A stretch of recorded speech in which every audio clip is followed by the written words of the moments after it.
fight your mouth loud. God damn it. Yeah, fight your mouth. So yeah, fighting games are a lot of news. Also, before I forget, Merry Christmas, because this is coming out on Christmas week, I'm pretty sure. Christmas. Are there any Christmas fighting games? Actually, come to think of it, there are several fighting games with Christmas stages, aren't there? Yeah, there are plenty of fighting games with Christmas stages. None of them have been down with the toggery enough to actually add Saint Nick, though, I don't think. None of the big ones, at least. Well, the trouble is, in Street Fighter V, you can't do it because there's several Saint Nicks on the roster. True. But really, now, really, like the actual canon Saint Nick would have been if they had added Rufus. Rufus would have been oh god, nothing is worth it for Rufus. Yeah, I mean the Saint Nick character is Bob from Tekken to me, because that's the closest we've gotten. Because that's the closest we've gotten to actually having Santa playable. Well, I mean, if you just need a fat man to be Santa, you can go with Honda. I mean, people would think it's a little weird to have Asian Santa, but then again, that's actually that's weird to think about it, because like nowadays, most people don't have that much problem with like black Santas. No, if would Honda, you even notice like, if we want a Japanese person who represents Christmas, Honda should be the freaking I'm forgetting the guy's name. Oh shit, Colonel Sanders. Colonel Sandals. Yeah, him. God damn. I didn't know my sandals were part of an army. But yeah, Colonel Sanders. Honda should be Colonel Sanders, because in Japan, KFC has bought Christmas. KFC is Christmas. Should it not be G? I would think G would be the ultimate Colonel Sanders off the Street Fighter team, roster. I mean, if you want to go for actual like credibility of the character, then it should probably be someone who's tall and lanky like G. At the same time, if you want like, you know, an Asian person representing Asian, or like, you know, a Japanese person specifically representing Japanese Christmas, it should be Honda dressed up as freaking Colonel Sanders. I mean, that would be fine to see Colonel Sanders as a big guy. That would be true. Can you still hear me? Yeah. Oh, okay. So, yeah, there was a shitload of fighting game news this week, wasn't there? Yeah. My long-term memory is failing me, so I can only think of the big news drop a couple days ago, which, all right, the first couple of things that got revealed was like all of the DNF dual characters that were shown off like last year. They got trailers. Oh boy, I haven't been paying attention. I watched all of them. It sure is a game. I mean, like out of the games that have come out in the past, I want to say 4 years. Out of all of the fighting games that have come out in the past 4 years, DNF Duel seems like it's going for the niche demographic of people who want to play fighting games. No, I'm just like I'm wording that sentence in a fucking like asshole-ish way, but genuinely DNF Duel, from what I can tell so far, seems to be aiming at the more execution heavy part of the fan base. Really? I would have said it would go for the opposite, considering it's trying to get like... It would make sense for it to go for the opposite, because it's a licensed game. So I don't know what's up, but it has it, from what I could tell, and obviously I'm no expert, but from what I could tell, it seems to have some sort of mechanic that's very similar to like Roman cancels in Strive, and then there also seems to be just like more movement because it's made by aiding. Yeah. I mean, now that I think about it, I guess if Arxis wanted to try doing an execution-heavy fighting game again, it does kind of make sense they'd want to try it on something that, like Dungeon Fighter, that it's like, no matter what, this won't fail because its fans are so obsessive, they'll buy anything with its name on it, right? Not only that, but from what I understand, Dungeon Fighter, the original game, is also kind of execution-heavy, so it would make sense. Okay. Interesting, okay. I still don't like... Maybe when the game comes out, if everybody's like, oh my god, this is the best fighting game ever, I'll give it a shot, but I gotta say, throughout the hype cycle, I just don't give a shit because I don't give a shit about Dungeon Fighter. You know, Yeah, like it's a weird I'm in the thing. Like same. Yeah, go if ahead. if it wasn't a licensed game, I'd be more interested in it. It's strange to say, but like if it was just here's a new fight, like if the entire game just wasn't labeled, hey, this is a third party license, I'd be a lot more interested. But right now, like it's like, oh, is this some gotcha shit? I don't care. You know? I mean, the thing is, like, Here's one. Here's what I'll say. there's plenty of weird things about the game because I mean, if you just look at the fighting game's title, it did not finish Duel. So Yeah. I mean, I'd probably be more interested in Power Rangers Battle for the Grid if it was not a licensed game. I don't know. For me, like the thing is, like I can look past the Power Rangers part. It doesn't help, but like, I mean, I'm speaking. Yeah, go ahead. Oh no, I just want to get in real quick before we continue down this road. I want to say I'm speaking personally. I'm not trying to say like, oh, DNF Duel will fail because I don't like the fact that it's licensed. No, I'm speaking personally here. Yeah. Yeah. Like I think DNF Duel will probably do about as well as they expect it to do because it's from a very dedicated audience. DNF Duel should do at least as well as Grand Blue Fantasy Versus did. And that is true. And Grand Blue did very well, all things considered. It had no legs, but I mean that's what you get for a simplified game with shit net code. Yeah. But yeah, like Power Rangers Battle for the Grid, for me, the thing was that like I'm not really attached to any of the characters, so obviously I have less freaking incentive to play it. At the same time, I also just dislike the gameplay. Like the gameplay ideas, some of the gameplay ideas that it has, I'm fine with.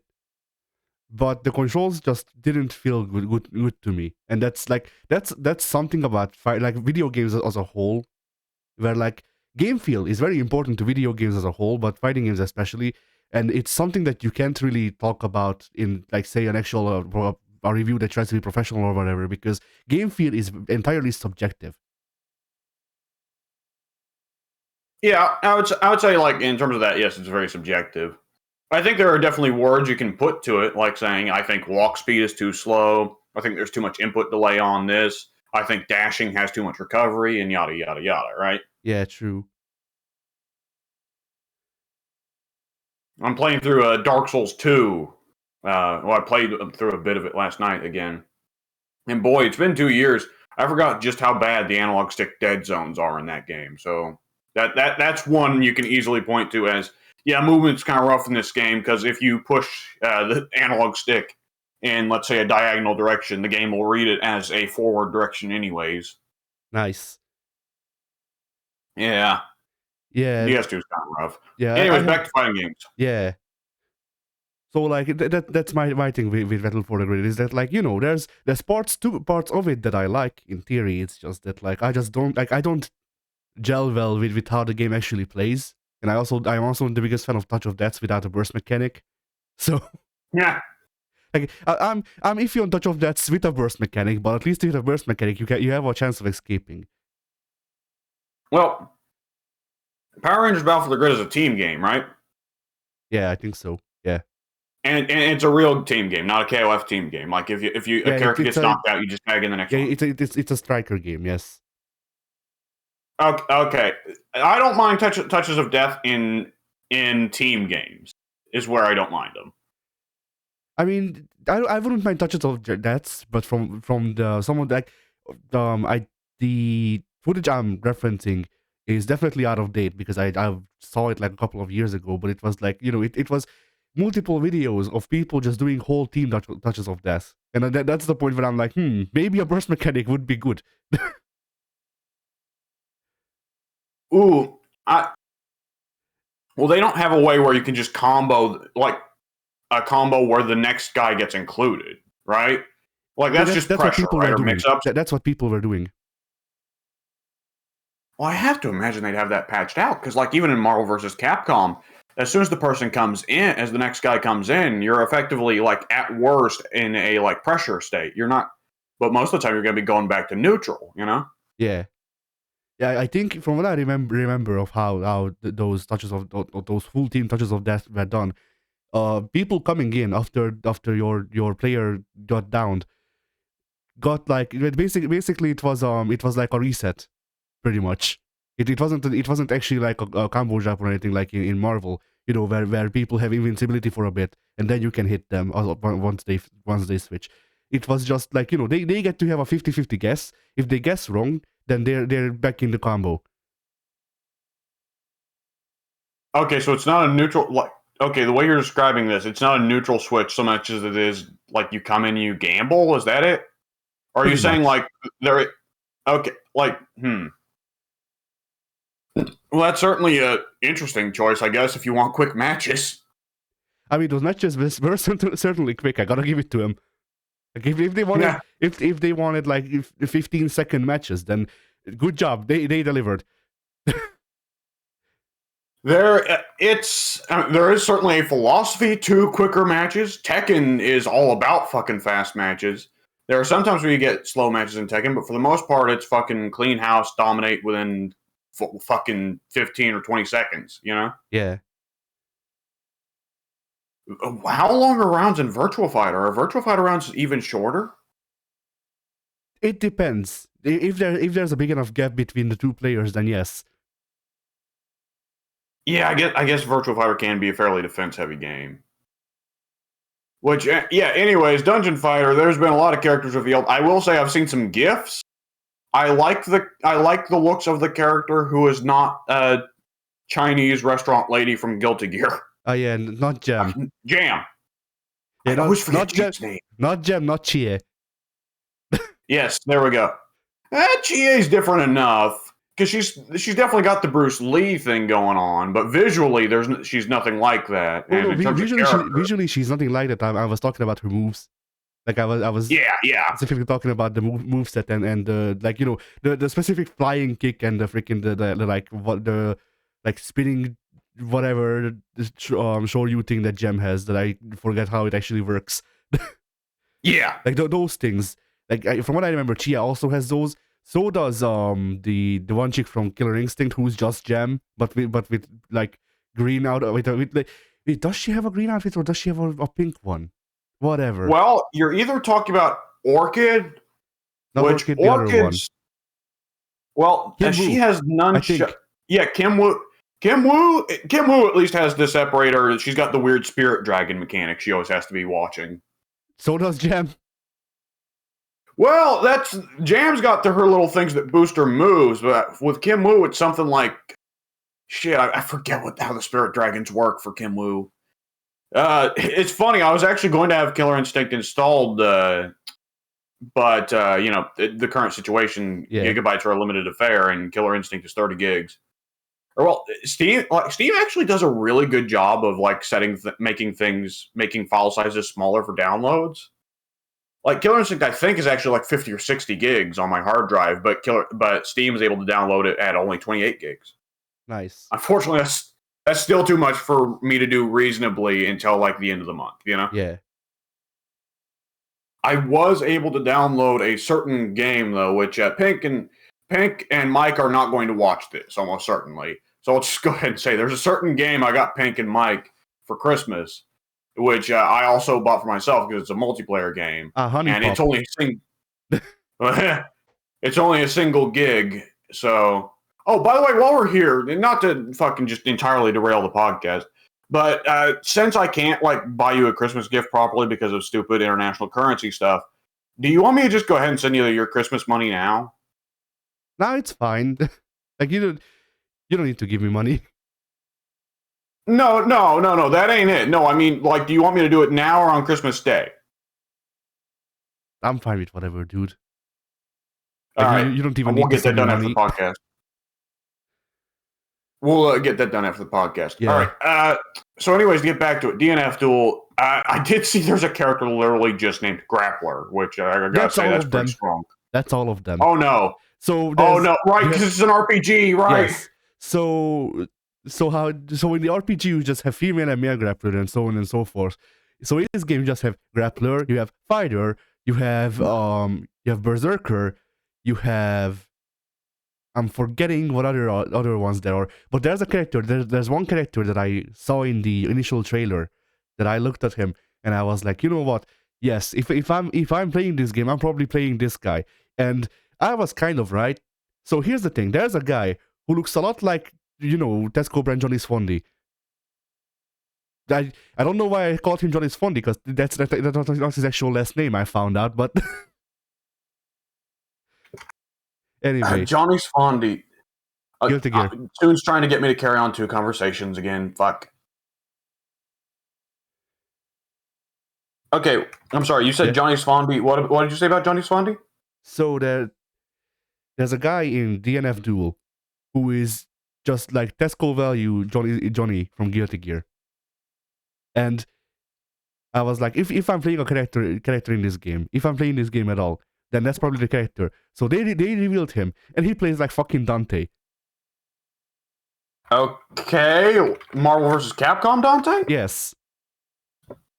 Like straight up weird. Like one of his moves is straight up the spinning, like shoot people with the guns move that Dante had. Oh, yes, I did see a gif of that. Yes, the one in the air, yeah. So that was funny. Yeah, he can do that. Joker can do that in Smash Ultimate as well, I think. Nice. Anyways, yeah.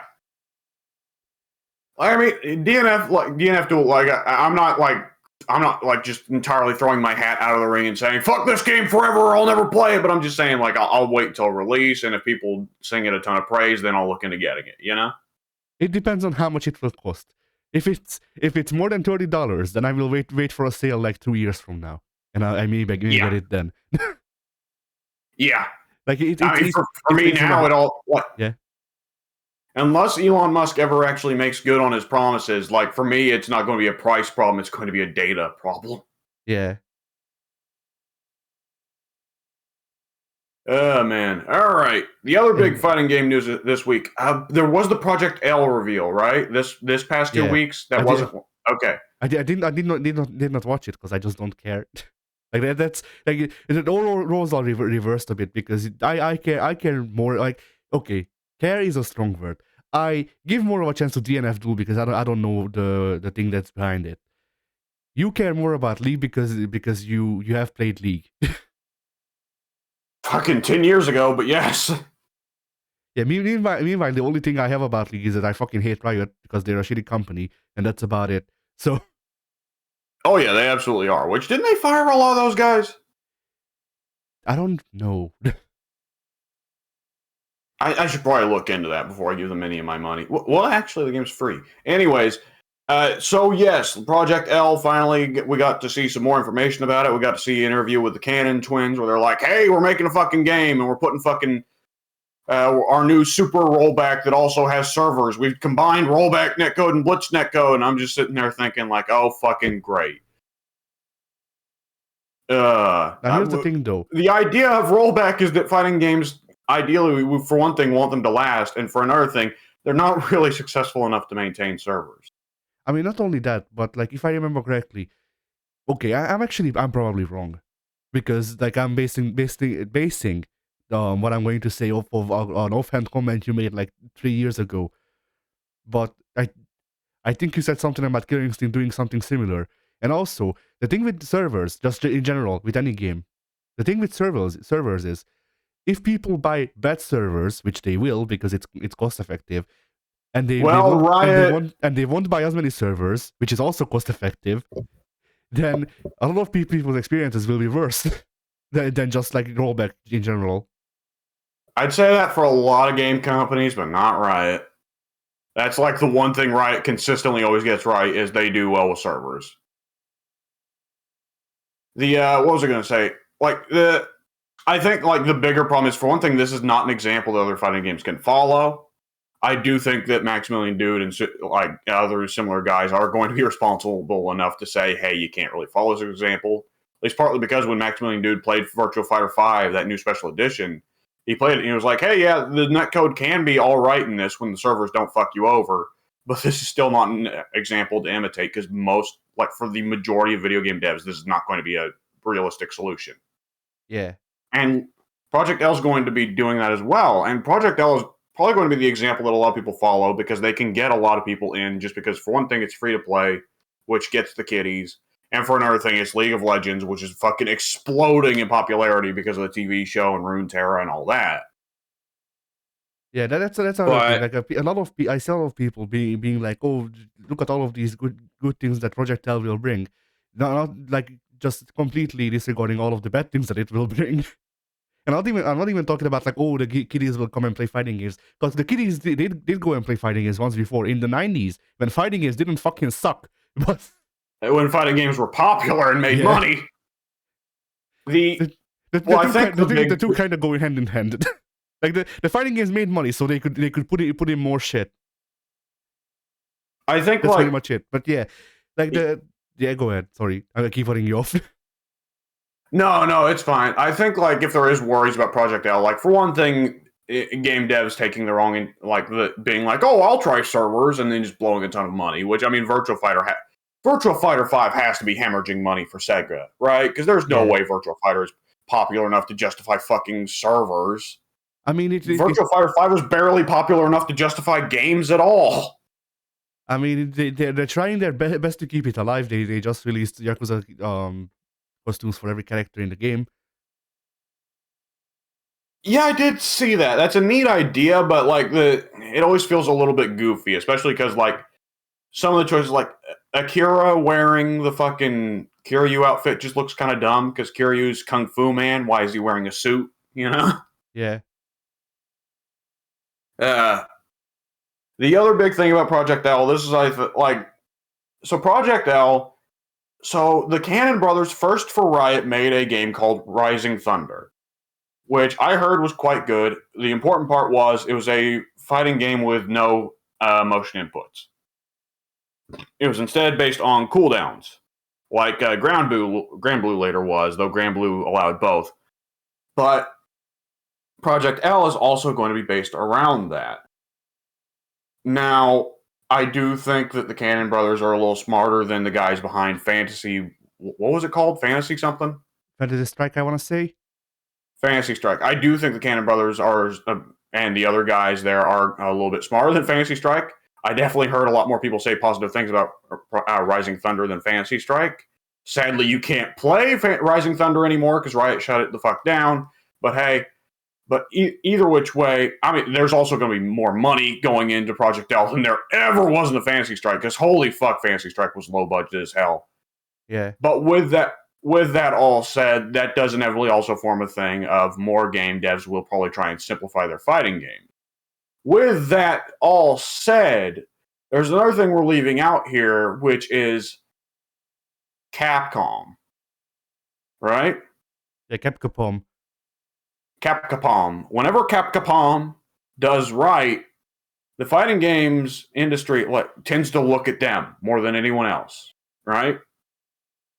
The trouble is Capcom ain't been doing right for a good long time now. Yep.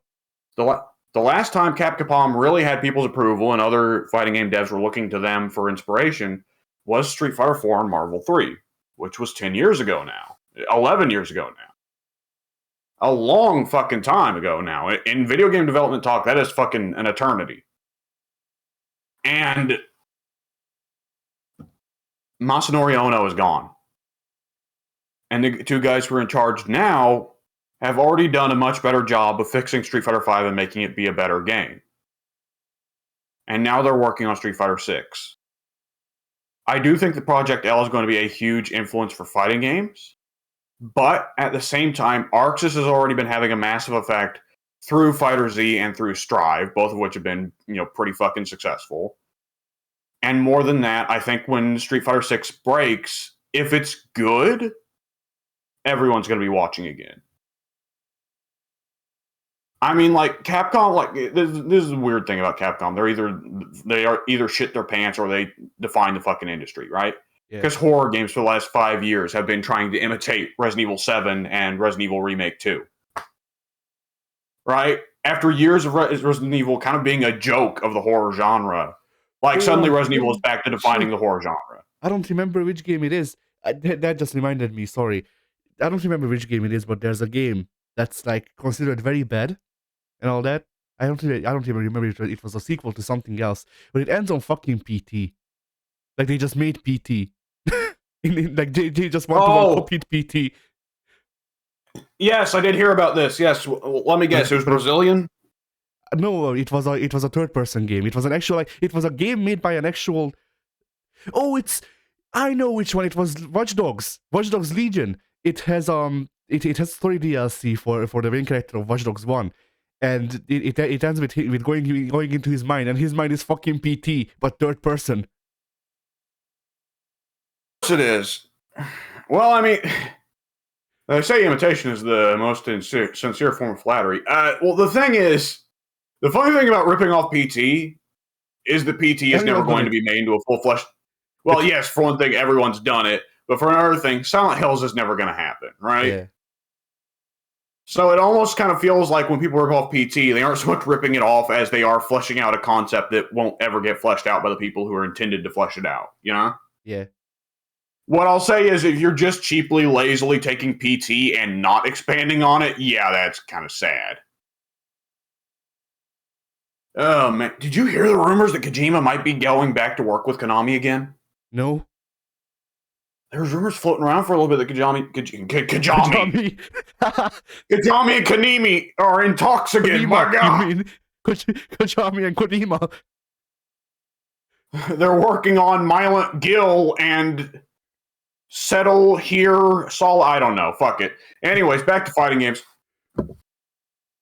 Right, so Project L is there, and we are now in the big question, to determine the battle for fighting games hearts. The big thing is Project L is still several years off. The Cannon Brothers explicitly said that.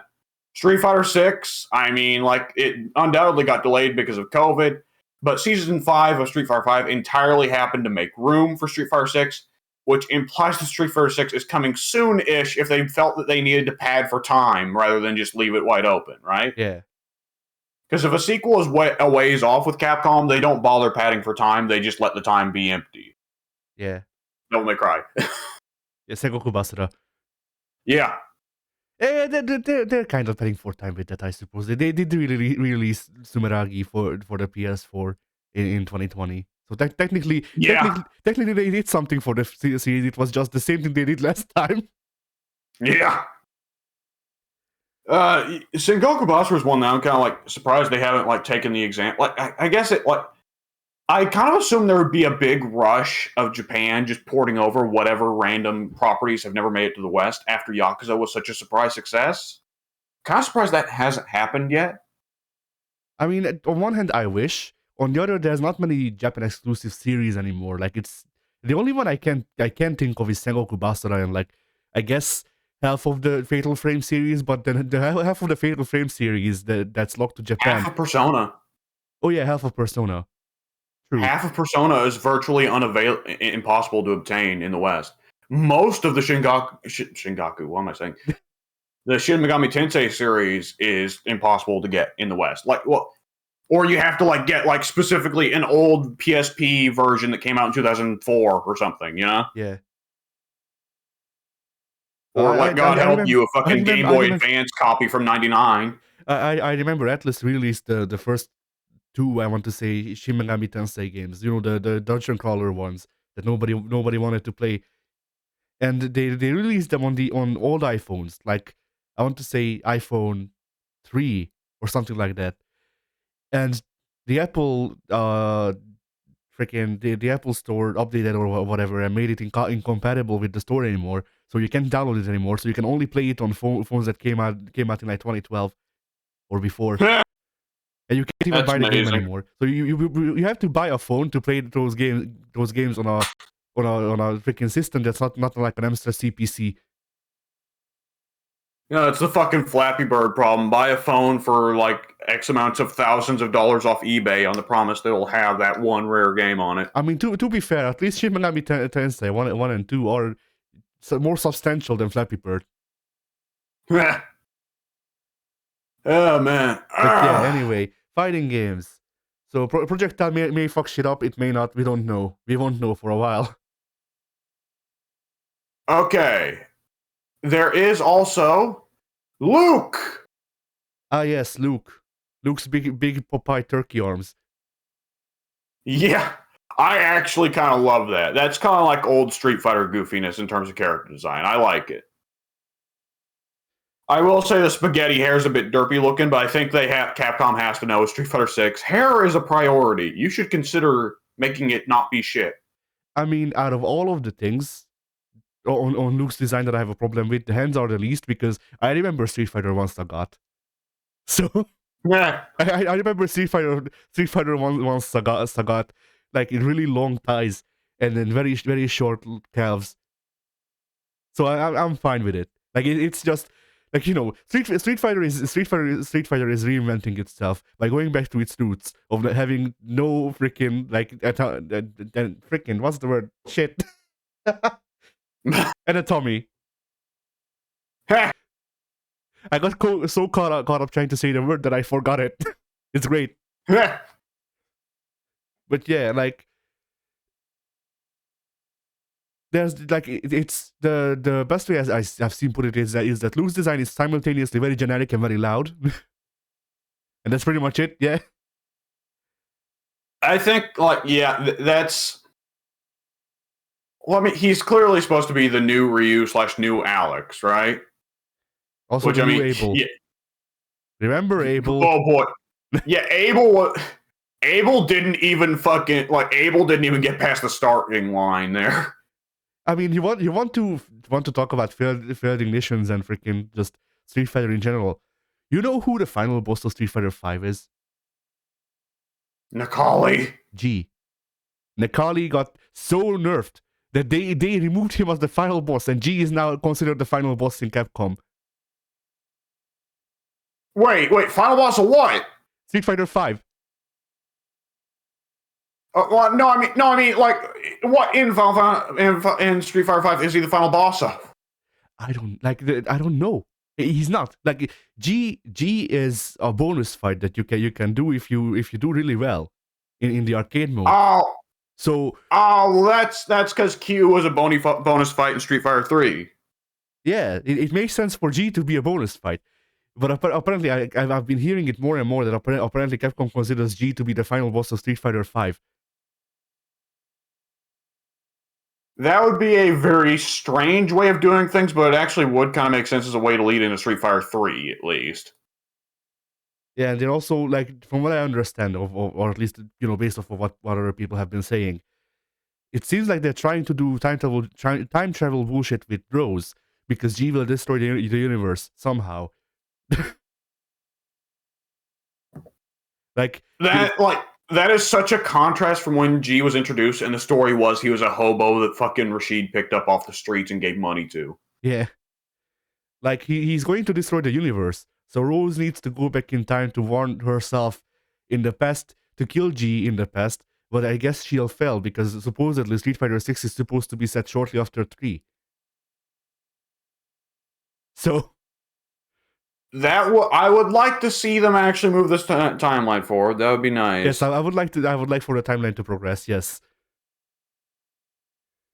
The 6 is gonna, like, oh man, like, oh god. So 6 is definitely going to start off with some kind of, like, moving forward with the Illuminati stuff, because Street Fighter 5 ends with, hey, Urian's here, conspiracy, Illuminati. Street Fighter 5 finally brought back Gil. They brought in G, and evidently G is now apparently big and something to be worried about, except that apparently Rose or somebody else fucking cripples him and turns him into Q.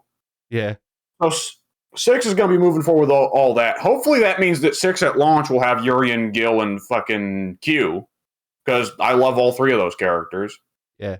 Well, I love having Gil. I don't love playing Gil. I think you're a bigger Gil player than I am. I don't play Gil either. Well, you play him more than I do. You've played him in, like, at least 2 or 3 online matches. I've probably only played him once. I played Gil twice. 3 times. No, you're right. 3 times. I've played Gil 3 times online. Which does make me the bigger Gil player out of the two of us. Yeah, there you go.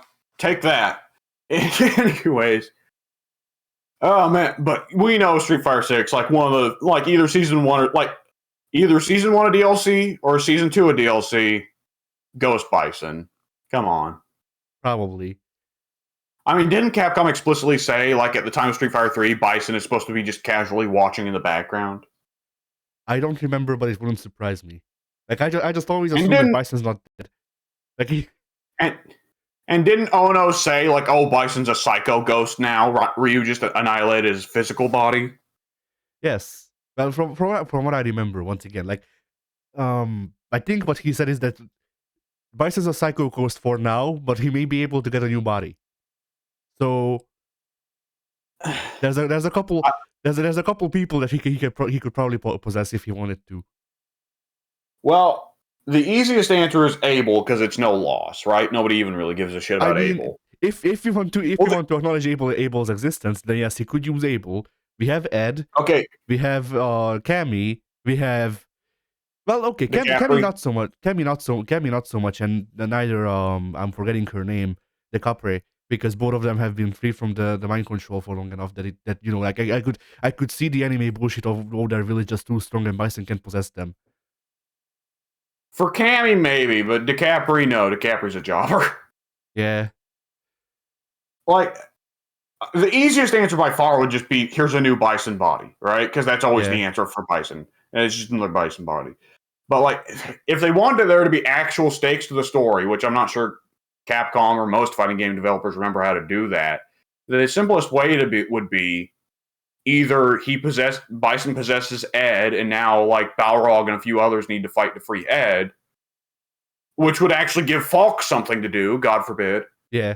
Or Bison possesses DiCapri, and Cammy becomes obsessed with saving DiCapri, right? Yeah, even more so than before. Yes.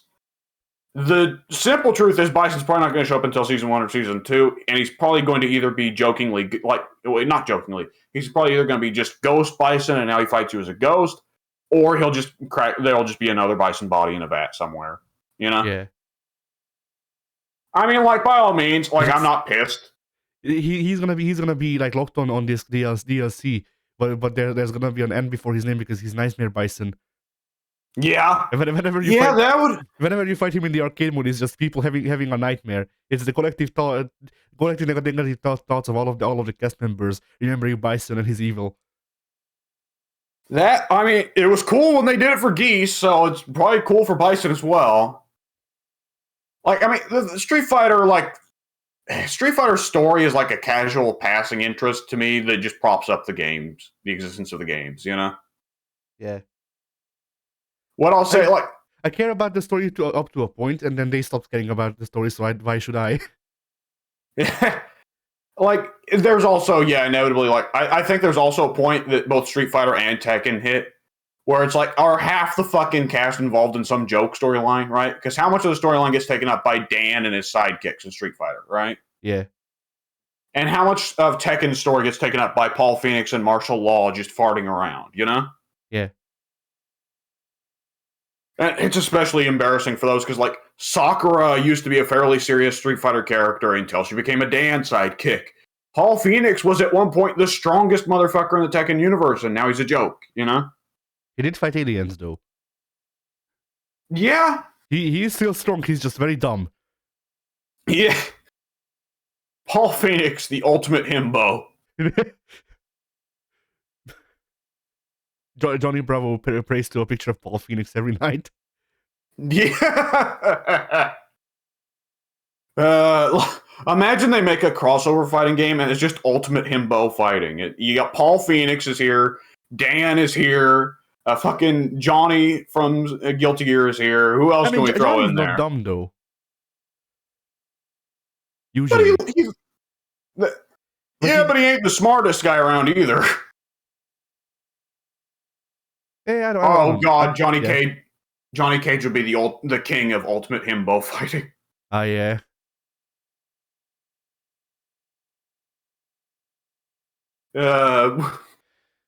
All right. So Street Fighter 6 Shirtless probably Iori. Anyway. Yeah. Mm-hmm. Ooh, yeah. Oh, but I feel like Ralph would be more of a perfect himbo from the KOF series than Iori. Ralph is definitely more of a himbo, but we need Iori to sell copies. That's true. That's very true. At what point does it just transfer from himbo fighting to ultimate sexy man fighting? Immediately. I Heihachi Mishima is guess in the that's game. part of the idea. Heihachi Mishima is in the game, but his only costume is the fundoshi. Oh God, no, that's the opposite. Oh man, all right. So yeah, Luke is out. I don't think either of us have anything in particular to say about him. He doesn't really strike us as he's not really my character or yours. It seems like. Yeah, no, I mean, I didn't buy him because I'm not grinding the money, but I was interested. I'll be honest. I was interested in him until they said, "Oh, he's a no motion input character." And it's like, oh well, okay, pass. yeah, they showed off his moves, and I was like, well, none of these seem interesting, like particularly, but maybe I'm wrong. And then I saw that he's a no motion input character, and I quit. I don't care. Like, I'm happy for there to just be no motion input characters on the roster because that is a style for some people. It's just not my style. I mean, I don't like it because some of the characters that I want to play are no motion input characters, and it just feels so alien to me. But well, the thing is, there's always good. But I don't have an explicit like thing against them. No. I think we've all had times where there's a character that visually we were into or story-wise we were into, and then we picked him up and we're like, oh, you stinky. Yeah. For me, that's Sodom. Yeah. Like every time I try to play Sodom, it's like, oh, cool, he's a gigantic fucking Weeb Lord command grab character. That sounds awesome. And then I just play him, he's like, oh. Yeah. Yeah, I can sympathize with that. Like Sodom is Garuda at home. Yeah, Garuda's another big one where, yeah, cool samurai demon. Oh, he's so fucking weird. And not weird in a fun way like Skullomania. Yeah, I had fun with Garuda. I made him for a bit. You be free to do that, yeah. You can have Garuda all to yourself. I mean, he's just a big there's got to be. From what I remember. God. There are so many characters on the BlazBlue cast that's like, oh, this character looks visually cool. Oh, God. Yeah, that's the entirety of BlazBlue. Just all of it. Oh, shit. Speaking of like, I'll be honest. I like Hozma. I play Hozma, but every time I play Hozma, there's a little part of me that goes, "Oh, this character's fucking gross to play." I mean, not even gross to play, because like I sympathize with you because I'm the same way. But for me, it's not that he's gross to play. It's like he's like I don't even know. Like he's basically he's a handicap. The way he controls feels like a handicap. Yeah. Hawkman's very similar as well. Hawkman's another character you look at and it's like, oh, he's so fucking sick, and you play him and he's so fucking slow. It's the same with Jubei. Jubei has like some weird specialties of his own that make it so you need to like if you learn how to play Jubei, you also need to learn how to play other characters separately because Jubei plays on his own rules a bit. Yeah. Yeah. Oh man. And of course with BlazBlue, it always just leads to you playing the characters that you don't. Like, because so many of the characters are so weird in ways they're just awkward, you often just end up playing characters that you didn't want to play to begin with. Yeah. Like, the character in BlazBlue I'm best with is Tager, but I don't want to fucking play Tager. You know? I mean, do you remember who my best character in BlazBlue was? Bang? No, fucking Makoto Nanaya. Oh, who's that again? Squirrel boobs. Oh, boob girl, yes. Oh man, yeah, that's an awkward one. Okay, look at it this way. At least neither of us are good with platinum. I'm good with platinum. No! Oh damn it. I'm actually kind of okay with platinum. I hate how Discord cuts me off whenever I go for long Darth Vader-esque nose. No! Well, it didn't cut me off that bad that time. Anyways, fighting games. All right, the other. What was there for KOF? There's something for KOF other than the beta. They revealed someone, didn't they? I don't think so, but I can look if you give me 1 second, and the recording will shit itself promptly. But yeah, I'll look it up since my I don't have. Hang on. King of Fighters 15. Hang on. Now let me pull up the actual King of Fighters channel, the SNK channel. Let's see. The most recently revealed character. Well, they gave Angel a trailer 12 days ago, yeah, but I don't Angel. think anyone's shocked by that one. Or Angel, excuse me. Yeah. They actually put the little accent mark over her A in her name now. So we know for sure that it's in hell. Cool. Yeah. Inhale. The main takeaway was people played the beta and they said it was good. Yep. Can confirm. They said it feels. I did play the beta. They said it felt. They said it feels like KOF 14, but with more expression, right? Pretty much, yeah.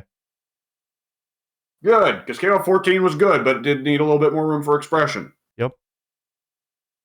And it's got better graphics, which is good, because KOF 14's graphics kind of were, well, I don't want to say underrated, because it makes it sound like KOF 14 had good graphics. It didn't, but KOF 14 had bad graphics, but it did not have, like, the drizzling shits graphics that everyone acted like it did.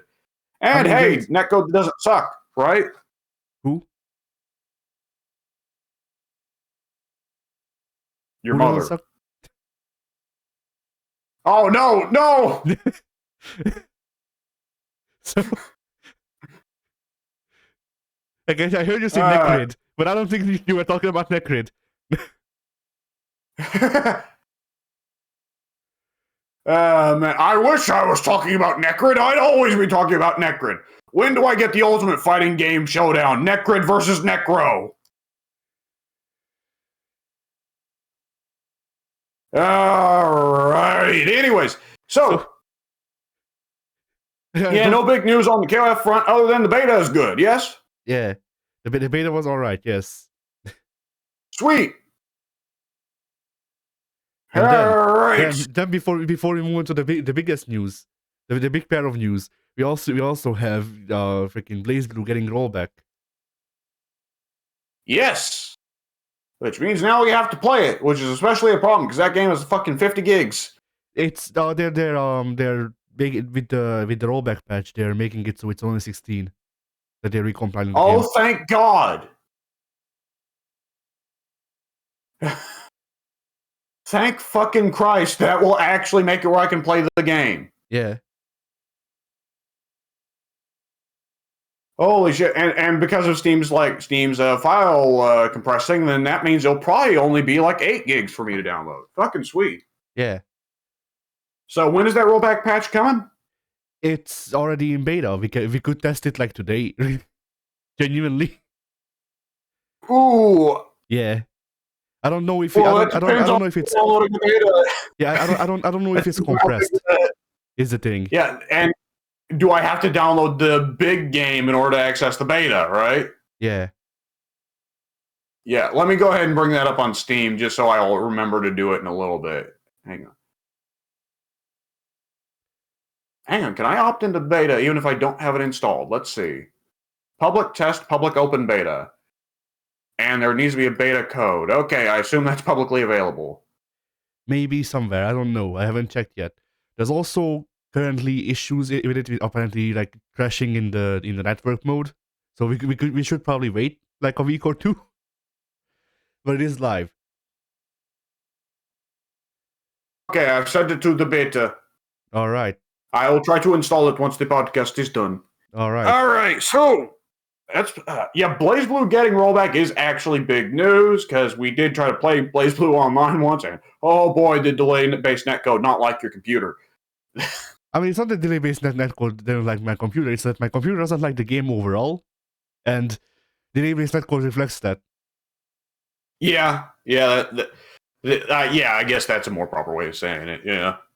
Which ideally, now that they're compressing the data so much that it isn't 50 fucking gigs, hopefully it won't cause your computer to go, oh god! Like the data size doesn't affect this. It's performance. Like it's the processor usage and shit, which wouldn't change really. Wait. Okay, so they aren't changing any of the in-game files. They are just compressing the data. They aren't actually like going in and lowering like where some things had absurdly high resolution that they didn't need to. Is that what they're doing? They're just compressing data? From what I understand, yeah. How the fuck did it release uncompressed in the first place then? How does Call of Duty release uncompressed? Well, Call of Duty, I don't think is uncompressed. I think it's just that they stuff that many 4K textures in the fucking game. That's the same thing. Like, well, there's definitely a lot more assets in Call of Duty than there is in BlazBlue. Come on. But I mean, freaking like 200 gigs worth. Well, I mean, I do think that partly Activision is lazy, yes, but I also think that part of it is that Call of Duty games are bigger than most games, generally.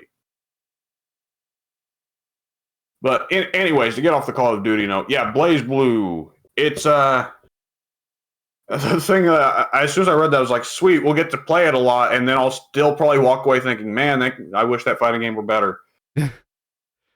Yeah. And like, you want to talk about like getting Pink into Guilty Gear was fun. I don't think there's any chance of us getting any of the others into BlazBlue except maybe Goku. I mean, like, I'd be interested in seeing what Pink thinks, just because it, like, I'm interested in seeing whether or not he thinks it's as stinky as we do. Well, I think Pink would see Lychee and Nine and go, yeah! I mean, and then he'd see the other characters and go, no! I mean, I sent him pictures of Lychee and Nine. He didn't respond. Yeah, but weren't you guys playing Dead by Daylight at the time? Yeah. He was too busy getting axe murdered then. We were in the menu. Still. What do you think Pink does in his spare time? True. Like, I can't prove he doesn't get axe murdered every Tuesday. Yeah, thank God he just grows back. There's just a garden of Pinks in the backyard of that house. Pink's psycho power is too strong. It doesn't affect him. Pink has a vat of backup bodies in his fucking bedroom. Yeah. Anyway, all right. So yeah, BlazBlue.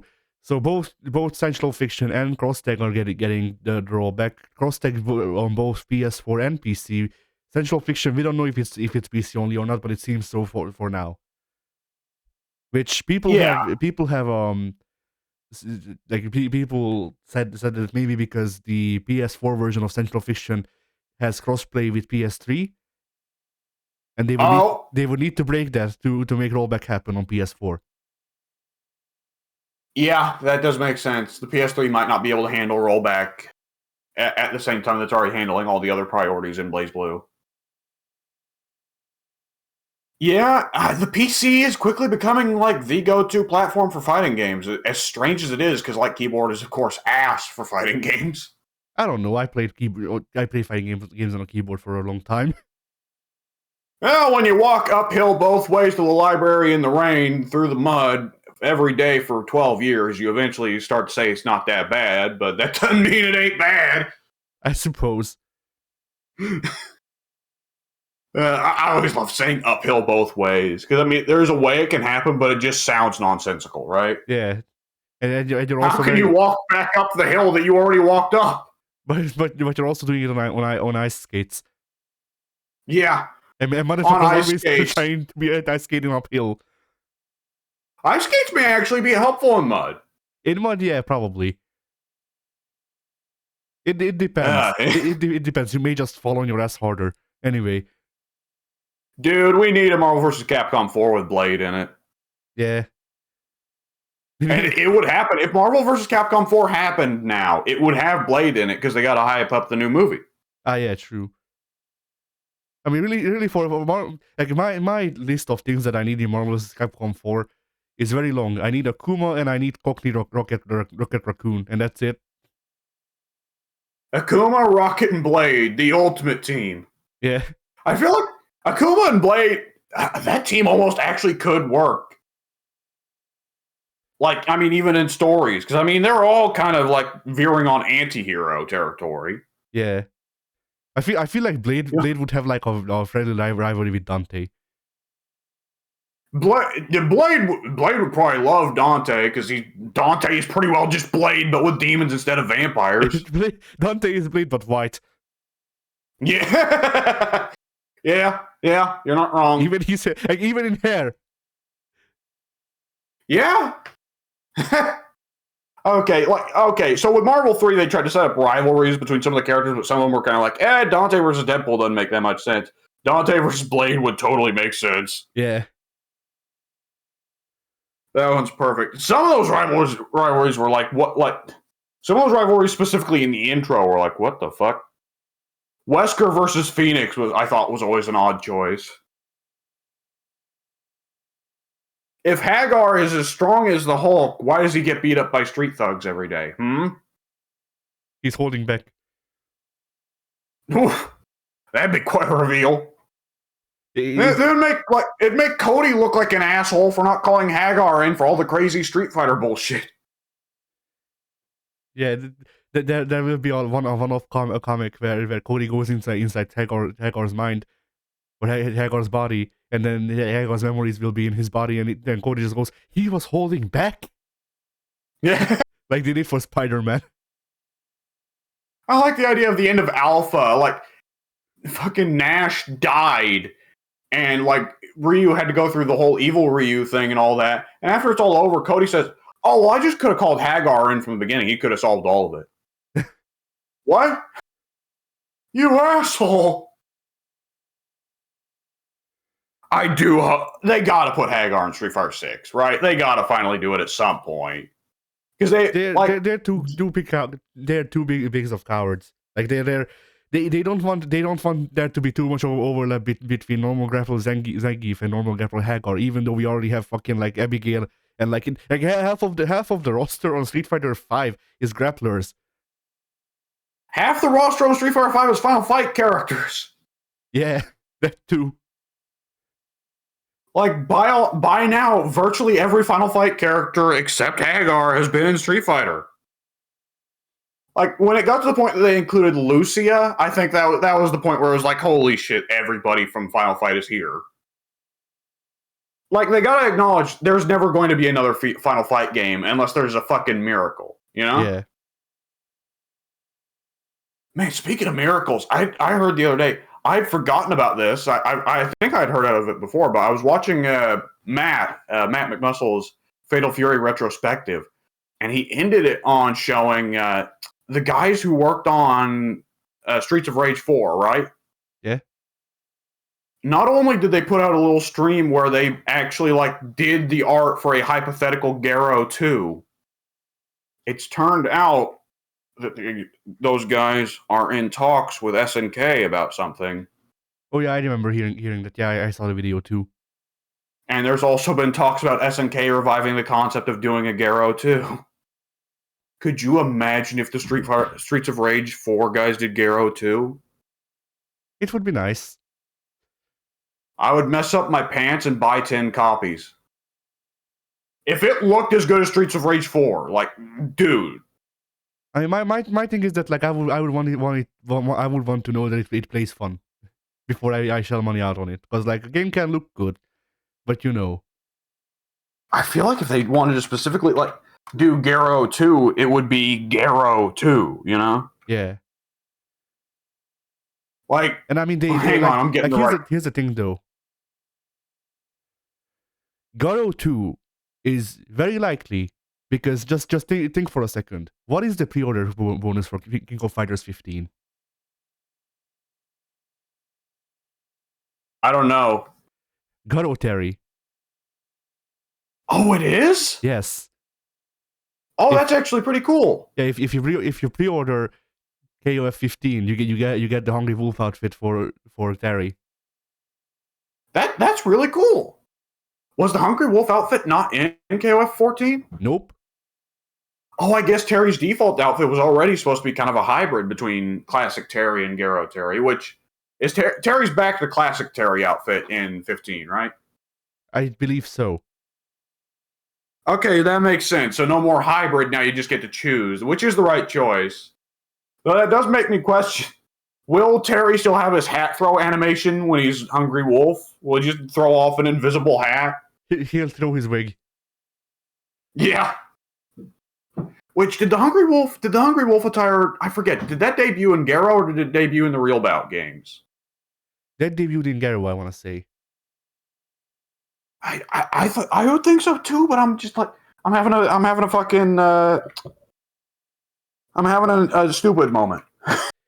I'm pretty sure it debuted in Garo, because in real bout, like the last canon real bout game at least was the one where Geese dies, like for real this time. And then it was two. Then it was two games that are non-canon and just basically reused the sprites, but they made sprites for more characters, or made updated sprites to fit the style for more characters. And then we got So Garo.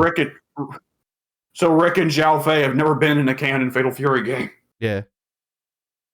Okay, I looked it up. He was still using the classic attire in both the real bout games.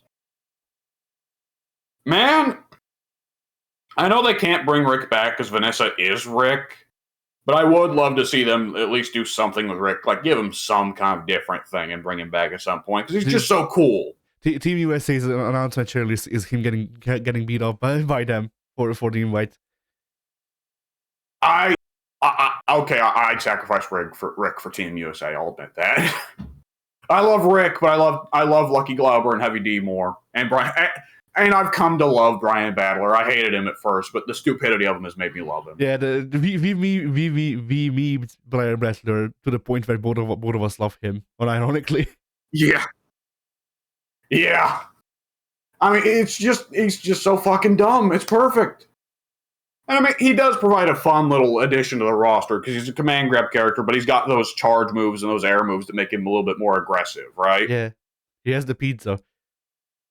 Yes, the pizza and the shoulder tackle and all that. Well, I guess he doesn't need anything except the pizza, especially if the pizza can fucking double or triple cross you like it did that one time. Yeah. Man. So yeah, Cross Tag is a game.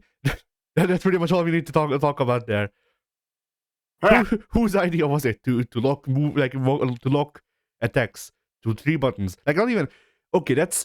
That's a bad way to phrase that because Virtua Fighter has attacks locked to 3 buttons or 2 buttons actually, but like Blaze Blue has only from what I remember, Cross Tag only has auto combos, and you have 3 buttons that attack. All of them do auto combos, and that's it.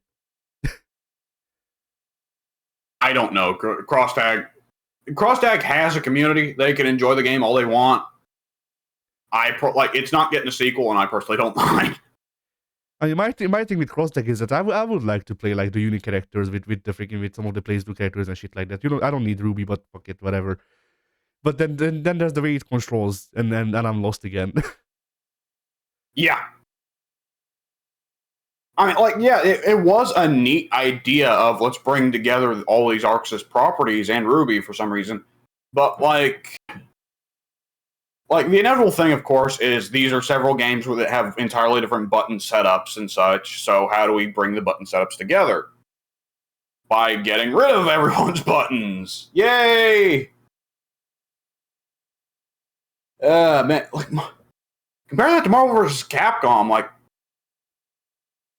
the older, which Marvel 2 had 6 buttons, right? Yeah, I think so. But and Marvel 3 brought it down to 3 buttons, and the Marvel Infinite brought it up to 4 buttons. So God knows what 6 would have. But part of that was, of course, bringing together 7. Yes. Yeah, they had an additional dust button. Eventually, by the time we get to the later Marvel vs. Capcom sequels, they have to sell an entirely new arcade stick with every copy of the game because there just aren't enough buttons on the controller. Yeah. No, then they adapt the freaking touchpad that's on the PS4 and the PS4's controller, and also the sticks that are meant to be used with PS4. They adapt the like touch controls of that for more attacks. So like you swipe right for a jab. Fighting games, but you need a stencil to fight. Fighting games, but you're actually playing a freaking a rhythm game in Japanese arcades. Holy God, this is the most disgusting thing we've ever suggested. Right then. Was there any other news about fighting games? Well, there Tekken, was... Yeah, what? Was Tekken not recently confirmed to be done and they're moving on to Tekken 8? I don't remember. I don't think so, but I feel like that's news that I feel like I would remember, but honestly, I may not. So I don't know. Yeah. The trouble is that, like, for the last really relevant Tekken game before there was Tekken 5, then there was Tekken 6. Everybody kind of ignored Tekken 6. Then there was Tag 2, and then there was 7. So going from Tag 2 to 7, it feels a little bit weird that 7 is going to end missing so many major characters. Well, not necessarily major, but missing so many characters, you know? Yeah. Oh, fun fact that Where the hell is my prototype Jack? Where's Gunjack? Yeah. Oh god, Gunjack, the one that was so bad they didn't even include him in Tag 2, the game that had everyone. Yeah. But you know, I recently found out a funny fun fact about the Tekken series as a whole from Harada himself. So apparently, you know how Tekken 3 sold the most? That's technically not true. So it depends on how you read the stats. Tekken 3 sold the most on one console since it was only on PlayStation. If we count all of the different versions of Tekken 5 as just one game, Tekken 5 outsold Tekken 3, and then Tekken 7 is behind Tekken 3.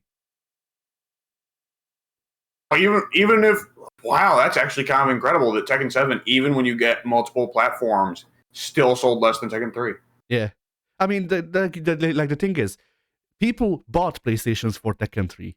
People didn't buy PlayStations for Tekken 7. That is true. And the other thing is, Tekken didn't have as much competition back then. Yeah.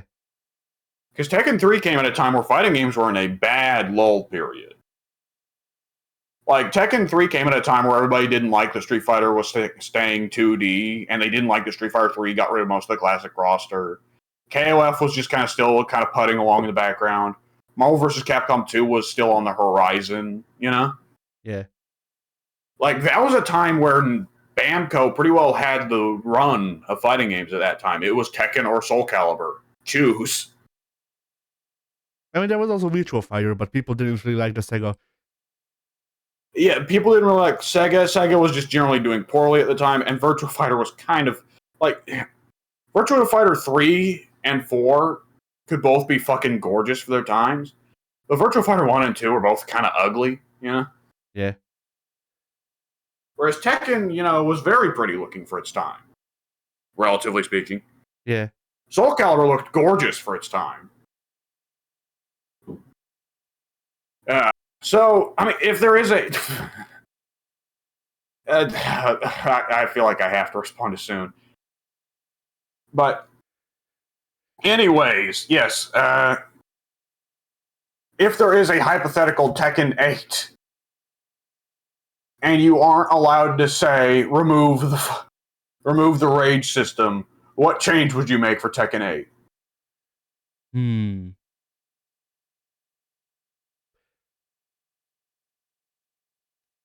More just take the freaking the thing for the take the motor for Tekken 8 and just shove more 2D guest characters into it. I don't give a fuck anymore. You just make Mugen, Harada. I dare you.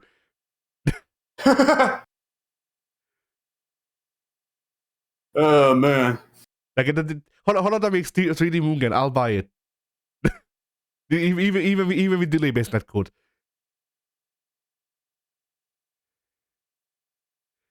Yeah, that's probably going to be a big focus for Tekken 8, isn't it? Netcode. Yeah, probably.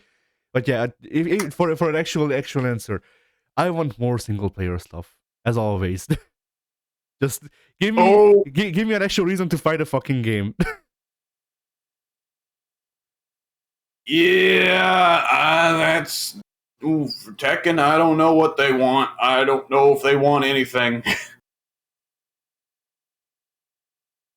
It seems like they're more interested in expanding on Ghost Battles than Arcade, that's for certain.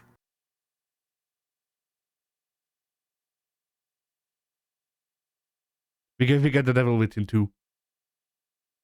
Well, that'd certainly be interesting. We get Death by Degrees 2. Oh, God. Anyways. Yeah, Tekken, ideally, the next game will be good. Yeah, ideally. So what's the thing you would change? Because you didn't answer your own question. I don't know. Honestly, with Tekken, I'm like, fuck it, Tekken Tag 2 was good enough for me. I don't. Like, it's one of those cases where I don't really care where the series goes because Tag 2 was good enough. You got some series like that where it's like, I already got the game I really love out of it. I can just go back and play that one. I don't give a shit what you do with the rest of the series. Yeah. I don't remember which ones, but yeah, probably. Well, I mean, no matter what KOF does, you can always play 98 and 2002, you know? But I don't even like 2002. I don't dislike it. Like that yeah, like, like once again, that's the thing. Like, 2002 is a good game to play with people, but usually I don't have people to play with, so I have to consider the single player stuff. And 2002 does not have single player stuff at all. Yeah, I'll be honest. Soul Calibur, I don't really need to progress because there's always the first three, right? Yeah, I mean, Soul Calibur, I'd be fine with if they really released Soul Calibur 3 or just like ported it. Honestly, I'd be okay. And that's one of those series, I suppose. I'd love to see a Soul Calibur Connect collection. Soul Edge, Soul Calibur 1, Soul Calibur 2, Soul Calibur 3. Yeah. Bamco, though, doesn't seem so big on porting forward old stuff. Like Tekken, like anything, none of the old Tekken games have been brought forward at fucking all, you know? Because they've been doing, apparently, according to Harada at least, so take it with a grain of salt, but apparently they've been doing market research, and so far it didn't show that people cared. But recently more people have been harassing him about it on Twitter, so he was like, he said that he's gonna try to get Bamco to look into it. So what I understand that as is that he will go to his boss, and he will tell his boss that people actually want the old games to be released, and then his boss will tell him to fuck off. Like he did with the free legacy characters. Yeah. I think there does need to be a little bit more appeal. Like when you put out just like the most basic of ports of old games, people do get kind of pissy about that. And so it is really hard to motivate these corporate guys to get a good port of an old game going. Right? Because generally speaking, when you release a port now, they're going to not just want like they're going to want rollback. They're going to want the game to be arcade perfect. They're going to if there are like extra versions of the games with extra features, they're going to want that. Like nowadays, anytime they release a port of Street Fighter Alpha, there's always going to be that doubt of like, why didn't you make it fucking Alpha 3 / whatever, right? The version that had Fei Long and DJ and whoever. Alpha 3 Zero Max or something like that. Yes. And like you probably throw in some extra features like here's some like here's a gallery, here's a history thing. And like even this is just kind of bare minimum compared to like what most people consider like the gold standard of modern fighting game ports is probably Third Strike Online Edition, right? Yeah, probably. Because it not only came with all that rollback stuff and all the complete features of the original Third Strike, but added stuff like challenges and shit. Yeah. Like, what are some other good examples of fighting game? Garo. Oh, yeah, Garo. Is the modern Garo port like especially good? I don't know if the rollback is especially good, but there is rollback. And the port. They did add rollback. Yes. Yeah. X2, Guilty Gear X2. That one they almost just pretty well just ported the game directly, and they didn't have to really change anything because that game already had a lot of shit to do. Yeah. Yeah. Anyways, let's see. I don't think there was any other real gaming news other than there's just been a lot. Biking, yes, Biking, yeah, yeah. I mean, like. Hey, I might buy Strive one day when it's on sale, and ideally they've added Slayer. Yeah, like I saw Bike and I was like, okay, cool. I may have a character to play in like 4 years when I buy the game. Yeah, maybe by then the game-wide things that I just dislike will be ironed out. Maybe, probably not. Oh man! Like the thing is, like if Viking was on the base roster, I would have still disliked the game because it's not character related. My issues with the game are not character related. And now that Viking's DLC, I just have more reasons not to buy the game because she's only in the $100 version. Yeah. Like Guilty Gear Strive. Yeah. Oh, I was about to say, I think we've talked enough about issues with Strive. Yeah. I was going to say something to just a finishing thought, but I fucking forget what, so whatever. Strive. Yeah. The Guilty Gear series is not over. The big thing about Strive is that the Guilty Gear series isn't dead. Again. Well, would you rather it be dead than come out with games that you don't like? Sometimes. I mean, come on! Like, it depends. In the case of Guilty Gear, the Strive is fine. I'd rather Assassin's Creed be dead than where it is right now. You know? I mean, like, even then, it's like, well, some other people are getting to enjoy that, and they aren't actively taking away Brotherhood. I think there are some times where it's absolutely justified to get pissed. Like, if you... one of the things that, like, amazes me, like, getting pissed over GTA Definitive Trilogy, because they removed the original versions of the GTA 3D games from Steam. Like, fuck you. You know? You actually are taking away the past actively with that. I mean, my thing is with saying that I'd rather those series be that is that like, you know, I look at it as I'm like, I look out for myself as a consumer. If other consumers benefit from something that doesn't benefit me, that's fine for them. It may not be fine for me. Like, that's pretty much it. Like, other people can have their fun with Guilty Gear Strive or the new Assassin's Creed games or whatever, freaking Yakuza 7. But I, as a consumer, am shuffled out of series that I have liked. And the series doesn't owe me anything. But I don't have to like its continued existence after that. Like, you know, it's a thing of like, well, yeah, pretty much it. Not necessarily a thing of like liking. Like, I don't like any of the Dead Rising sequels, but they had fans who liked them as like shitty, trashy comedy games. And I'm fine. Like, I do think it sucks for those people that the series came to an end with Dead Rising 4 when it shit the bed so hard. Like, for me, the series ended with Dead Rising 1, but I'd prefer that the series kept going because there were a lot of people who really liked Dead Rising 2 and 3. I mean, for my part, bad sequels that I consider bad can ruin my enjoyment of the prequels that came before or whatever. You know, the installments that came before. I think that's a little bit crazy. I mean, like, it's just a partial. Give me an example. All right. Well, I'm going to be calling upon their name a lot today, I guess. But Assassin's Creed is definitely one where, like, one of the things that makes me not enjoy the games as much anymore is that the story is not built. Like, I knew that the story wasn't building towards anything, but the confirmation that it wasn't building towards anything makes me not enjoy those games anymore. Because, like, the historical parts have their separate stories that are freaking unfold in a game, or in Ezio's case in 3 games, and those happen and they're done. But the overarching modern narrative that people dislike, and I dislike it too. Again, I flip flop on it. I think it's a necessary evil, pretty much, in the series. But so, like, the overarching modern narrative started out as here's a setting that justifies the historical plots, and then after that, then they ended that because that's what the original writer wanted, but that's not what Ubisoft wanted, so it didn't really end. It just kept going, and it's just ruining everything that the original thing set up, pretty much. Like, if, like, I'd argue that Assassin's Creed hasn't had a good game in maybe 12 years. But at the same time, story-wise, if it ended with 3, then it would have been fine. Like, at that point, like, you know, I would rather be said, like, I would rather be said about, you know, what would have happened if they actually tried to continue it than see them continue it and fuck it up. I don't see a difference between those two things.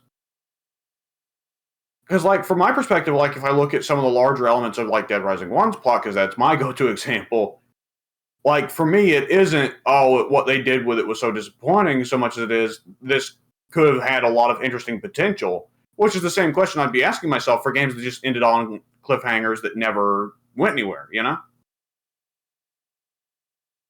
I guess. Like... Yeah? No, go ahead. No, I didn't. I just said it weird. Continue. I mean, it's, I didn't have anything in particular to say, but I mean, like, for me, it is similar to that. But I mean, at the same time, like, I would, if the game cannot stand on its own merits, I do think that's a bit of a problem for the game itself, even, right? Which I think Dead Rising 1 stands on its own merits, and I do think Assassin's Creed Brotherhood stands on its own merits. I don't know how Assassin's Creed 3 ends, and I don't really care. Like, I always thought the modern plot was bad, which is, of course, is a difference between you and me in this given case. So for my part, like, I'll gladly shit on the modern part. Like, I hated Desmond Miles, but I went through the same character arc that freaking Sean Hastings did, pretty much. Like I don't miss Desmond Miles. I miss shitting on Desmond Miles. It sucks that he's dead because I can fucking shit on him. Yeah. Well, the way, yeah. Okay, when I finished Brotherhood, Ezio's plot felt like it had been pretty wrapped up. I know it continued into Revelations anyways, but Brotherhood's plot felt like it was pretty wrapped up, which stands on its own merits. Desmond's plot did not feel like it was very wrapped up, but I didn't care about that side of the plot. It felt like it was an Ezio game, and we just went back to Desmond every now and then because somebody out there needs an explanation for why they're playing a game that's set in history. You know? Like, if the game was more hinging on the modern day plot, I feel like that would actually be like a significant mark again. Like, even if the modern plot was better, as strange as it would sound, if the modern plot was better and more interesting and more enticing, I feel like that would actually make Brotherhood a worse game because Brotherhood ends on a cliffhanger. You know?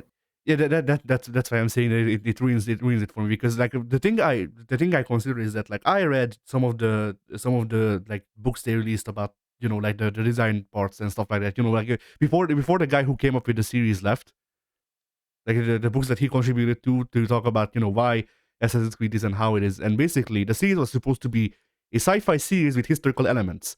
Like, it would be a lot of its storytelling would be in history, but the historical elements were supposed to justify what happens in the future.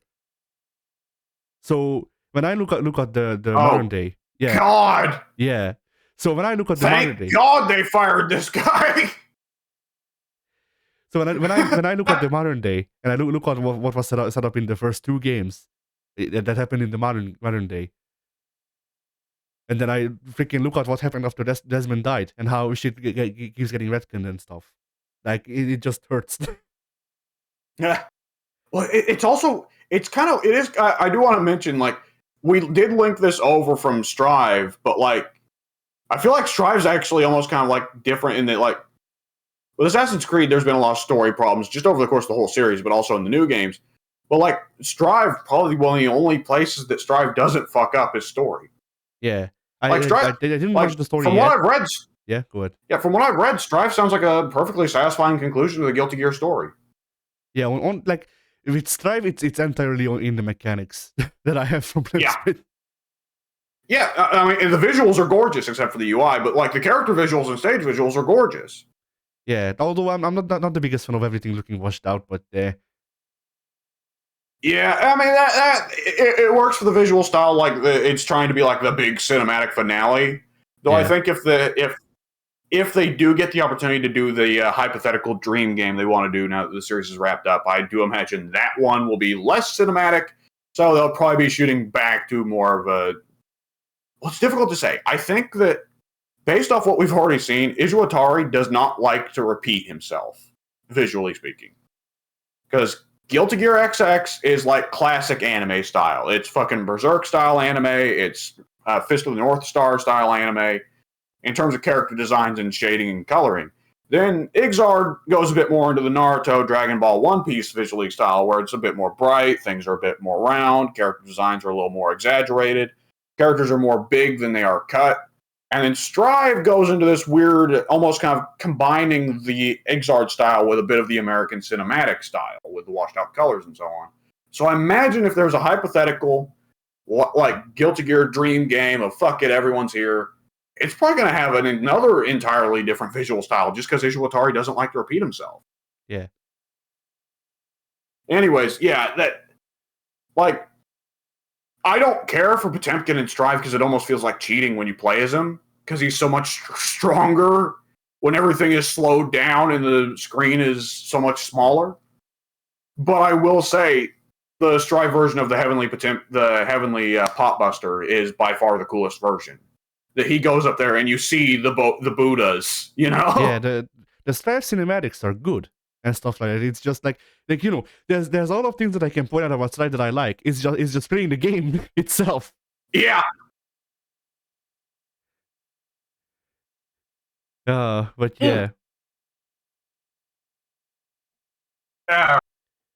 So I believe we've pretty well run the mill of fighting game news, right? Because there's just I believe so. I mean, we didn't really talk about Baiken, but yeah, she's coming. There's nothing to talk about. Baiken's coming, and so are millions of men. Yes, I mean she looks. We haven't got to see her in gameplay at all. It was just her entrance animation, and guess what? She looks the exact fucking same she did in Exard. No, there's one small difference. What's that? The fact that the eye patch she's wearing is goggles is emphasized. That's it. That's the difference. Wasn't she already wearing that in Exard? She was. They just made it more obvious. Ah, okay. And it's just rendered better. That's it. Okay. Goddamn, wholly different character. I can't believe it. Anyways, yeah. Man, is it just me, or has there been like a shitload of just rumors flying all over the place in fighting games lately? Like, I mean, modern gaming is all about the rumors and the leaks and the rumors and the leaks, but like, it's just been ludicrous. Like, there's just been talks, Marvel vs. Capcom 2 remaster. Marvel vs. Capcom 4. NetherRealm is working on something for Marvel. No, they aren't. No, they're working on Injustice 3. No, they aren't working on Injustice 3. They're working on Mortal Kombat 12. No, they're working on something else. You want to know a rumor I heard? What? So, you know how TGS is happening in like 2 days? Yes. So apparently both Boon and Tobias are in the city, in like San Fran, I want to say, to do the fusion dance on stage to become Noob Saibot for real. Wait a second. How long has John Tobias been away from the series? Since at least Mortal Kombat 3, right? Yeah. Well, no, I think it was after 4. That would actually be kind of bizarre and crazy if it...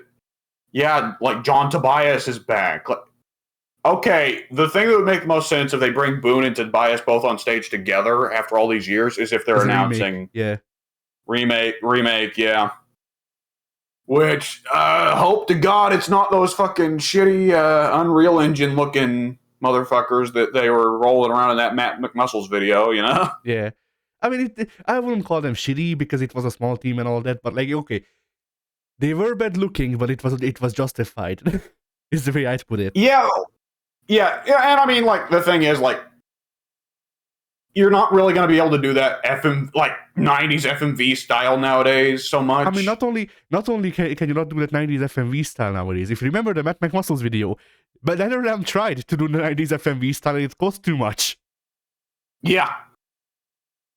Well, especially if they want to try and like get Carrie Hoskins to come back as Sonya, because now she's like makes a lot of money just by being, hey, I'm the chick who played Sonya.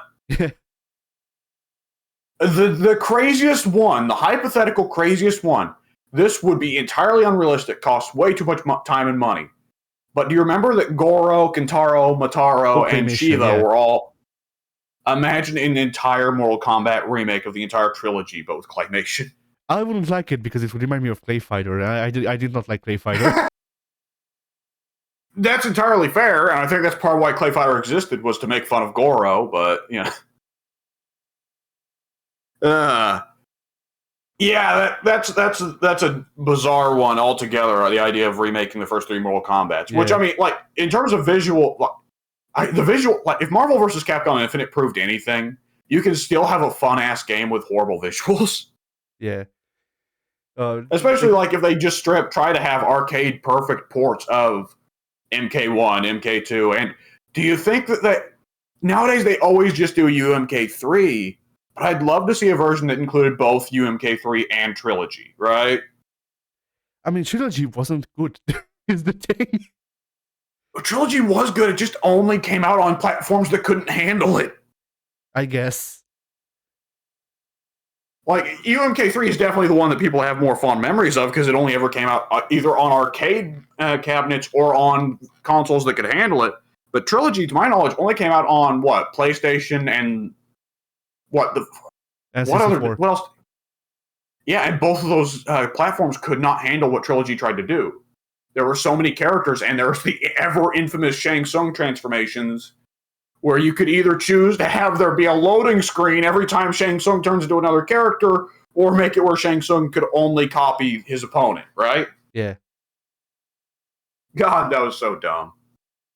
And Trilogy did, of course, have balance issues, right? Wasn't that the one where Rain had, like, every combo Rain could do was an infinite? I think so.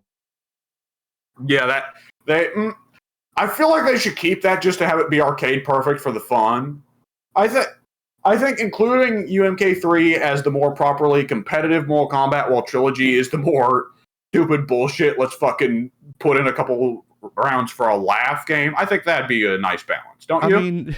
I mean, like saying like, I feel like it's very telling about Trilogy's balance that we're calling UMK3 competitively balanced. Yeah. What else? Well, UMK3 at least has a competitive scene. So does Trilogy, or so did at least.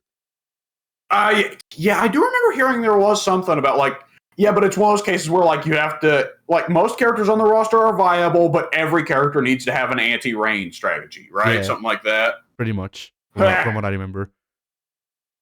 Like it's a yeah, which I mean, like you go to a trilogy yeah, you go to a trilogy tournament, and there's just a big sticker on the top of the cabinet that says if you choose Rain, we'll kill you. Yeah, it's in like part of the UI. Yeah, it's in Brazilian Portuguese. If you pick Rain, he just explodes on the character select screen, and you hear Rainality. Yeah. Oh man, I mean, like, I have to imagine that, like, part of the appeal here, like, imagine if they ported Marvel vs. Capcom 2 nowadays, and they actually made it balanced, and there wasn't the Four Kings, right? Yeah. That'd feel a little bit like, oh, you've lost a little bit of Marvel vs. Capcom 2's identity, you know? Yeah. I mean, for that one, like, that's a thing where, like,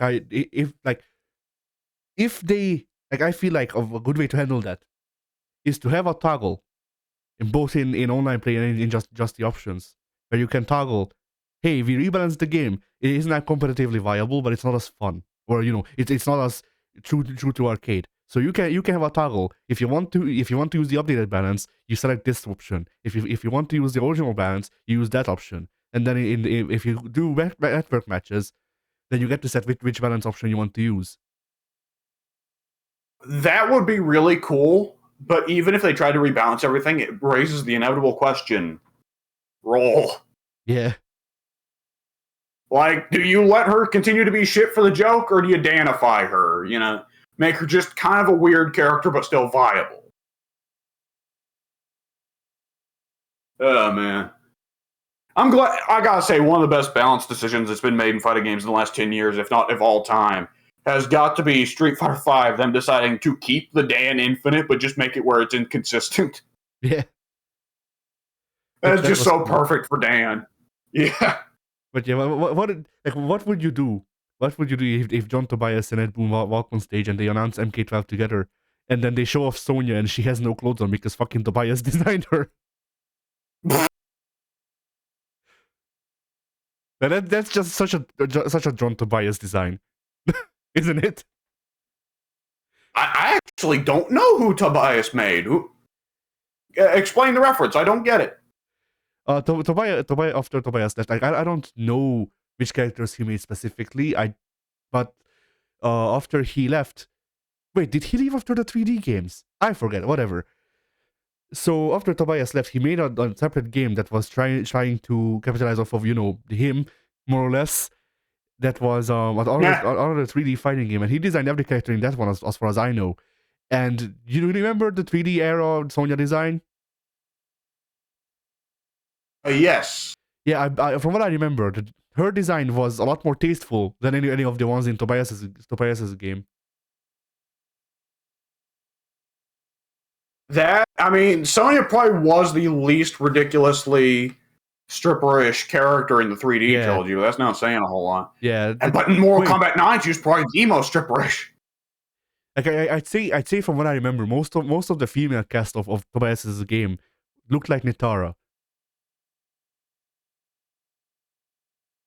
Just like, different flavors of Nitara. That would make sense. Okay, so John Tobias left Midway in 99, went over to Microsoft where he made Tao Fang Fist of the Lotus. That's the one. Oh boy, yeah, I'll pull the character designs up there in a little bit. And then WrestleMania 21. Was WrestleMania... Please tell me WrestleMania 21 is the one where Rey Mysterio can superplex himself off the top of a ladder. Probably. I feel like it is. I don't remember. He eventually left in 2005, joined Zynga in 2012. Let's see. He did illustrate a comic for Mortal Kombat vs. DC Universe, so he wasn't entirely cut out. Just mostly. And I have noticed him and Ed Boon are tweeting at each other a lot more on Twitter lately. Ooh. So, who knows, And John Tobias may be eager to prove he still got it. Because for the past 20 years, he's been proving he don't still got it. I mean, do you think Tobias coming back could be a good enough thing to actually make for one? Do you think Tobias coming back will be a good enough thing to make Boon be able to convince people to make Mortal Kombat more engaging, and also to make the story not suck?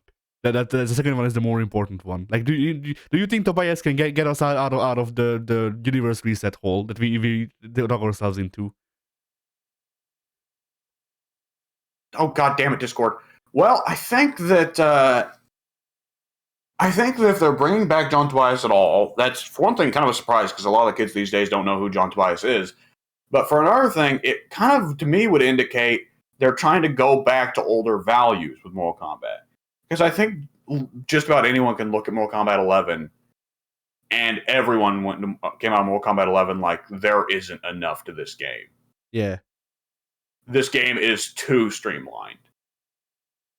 So I would think that would... We'll get the aggression meter back. oh, God.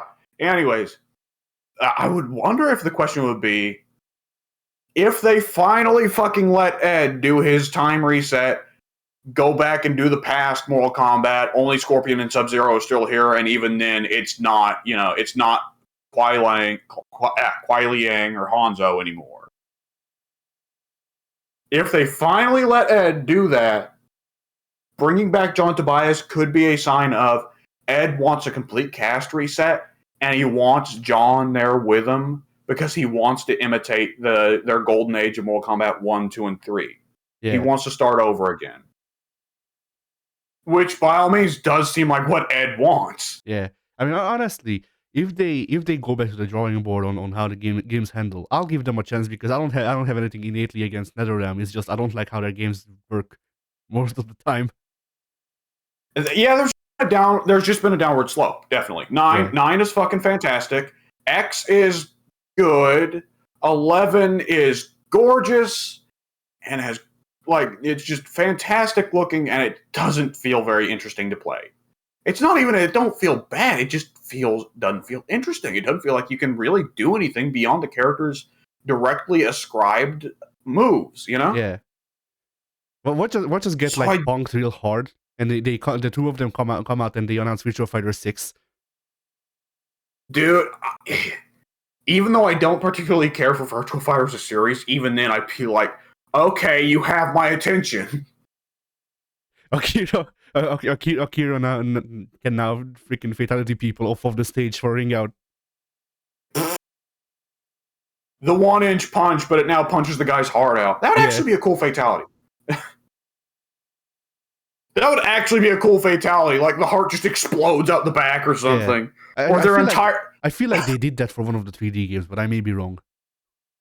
I feel Liu Kang should totally have a fatality where he does the 1-inch punch and it causes their entire back to explode or something like that. That would be stupid, and I'd love it. Oh, man. How is it that like they never gave Liu Kang a like pressure point fatality where he hits all their pressure points and they explode, but they did give that fatality to Li Mei in Deception? Because Li Mei is hotter, I guess. Oh, thank fucking God they didn't bring her back. Well, they brought her back in X, but only as like a civilian in PC. Yeah. Man, I will say I'm curious if with the hypothetical 13 or could you imagine if they had the balls to call it Mortal Kombat 1 or Mortal Kombat 0? Mortal Kombat Kiwami. Oh yeah. Because here's the thing, W. Kiwami means extreme in Japanese. So I mean, Mortal Kombat 9 already was Mortal Kombat Kiwami. Yeah. Oh man. Oh, okay. So the thing is, with every Mortal Kombat game, they try to redeem one of the 3D era characters, right? Mortal Kombat 9. No, mocap. Yeah, dude. I know the question. We talked about this multiple times. I know the question. Damn it. My brain, no good. But, oh my God. How would it even work? You go back 200 years in the past and Su Hao's there. No, mocap. That's even better. Just a guy in a mocap suit is dead for some reason. Okay, you know what would actually be cool? Yeah. They bring back mocap, but he's not a playable character. He's just the training dummy for practice. Yeah, that would make sense. The only trouble is that he would he'd have to.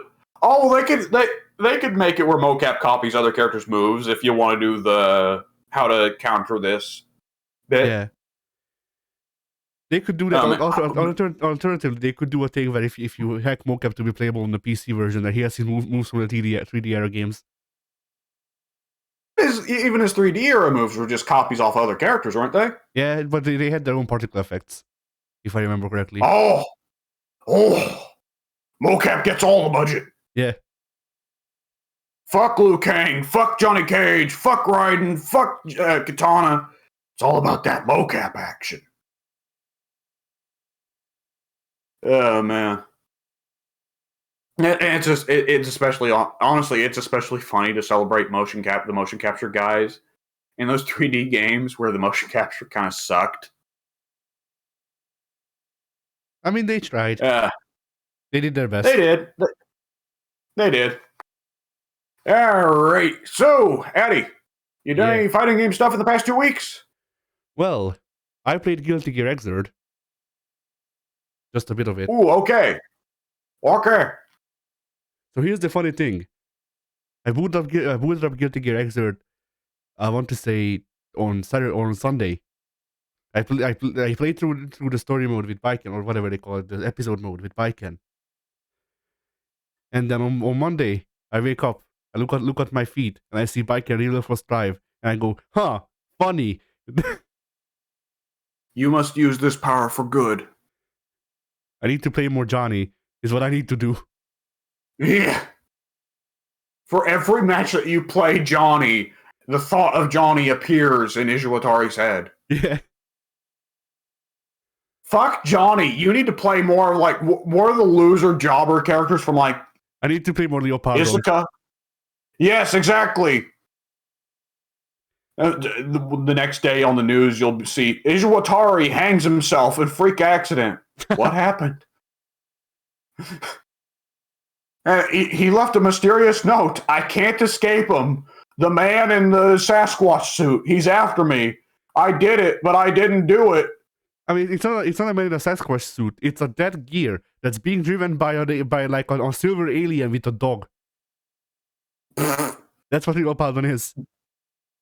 Yeah, but it's a Sasquatch gear, isn't it? I guess. Oh, man. All right, so anything else in particular to say about Xrd? Not really. I mean, it's still fun. It is still a game. All right. And that's pretty much it, I think. All right. For my week, really the only time I put into fighting games was When I got a, I've got I had a dual monitor setup put in, right? Yeah. Where we had an older TV, so I had it moved into my room and put up on the wall. I was like, fucking sweet dual monitors. Then I realized my computer's only got one HDMI port. Nice. So, yeah, that's one thing I'm going to have to look into dealing with in some way. But either which way, this TV does run 4K, so I was like, oh, I got to try everything with this. And unsurprisingly, Guilty Gear X2 don't look a whole lot better in 4K. Don't know what I was thinking with that one. You just need to install the 4K mod for it that makes it look like Strive. Pixel smoothing mod, so everything looks like puke. Yeah. You need to get those like AI like frame drawing things installed into your copy of X2 so that all of the movements will look like garbage, and it will make you puke. Because drawings aren't supposed to move at 60 frames a second if they weren't drawn to 60 frames a second. Yep. Oh man. And the other, actually, speaking of that, have there been any 60 frame per second pixel fighting games? I think Third Strike and Garrow, but were there any others? I don't know. Anyways, yeah, I also put a little bit of time into Marvel 3. Went in to check, can I still do the Doctor Doom bounce up and down combo? I can't, so I quit. Nice. Dude, being out here getting to not play fighting games has made me super fucking rusty. I mean, I just haven't really been playing fighting games since we haven't been able to play together, because most fighting games don't have content. Like, it's why I keep harping on it. But yeah, but I can sympathize with not being able to do the combo anymore, because freaking like I had a touch of that combo that I made sure that I can kill anyone with it. So I made sure to make a touch of that on Thor, because he has the most health in the game. Yeah. I had that combo scouted. I could do it consistently. And by the time I fought Goku, I think I took like a 2-month break between the time I came up with the combo and when I fought Goku for that one video. By the time I fought Goku, I could do one half of the combo consistently. Maybe. Oh that was boy.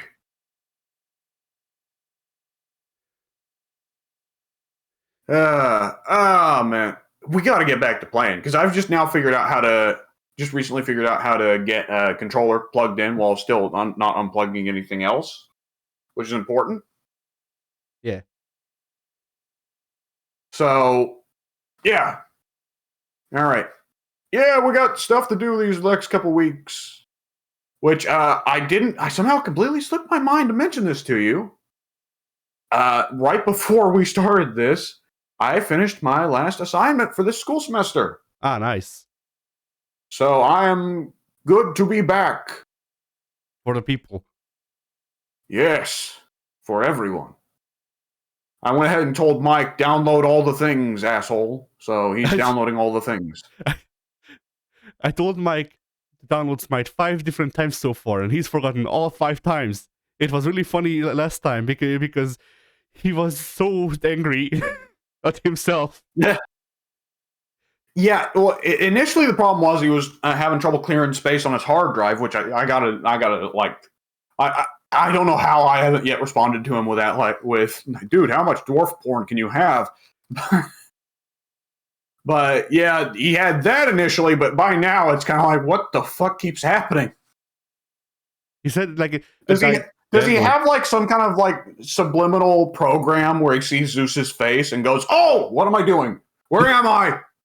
No. From the way he explained it, he like, it's when we do something, and I tell him, he's like, "Okay, I gotta remember that," and then he leaves the call, and then he's like, "What was I supposed to remember?"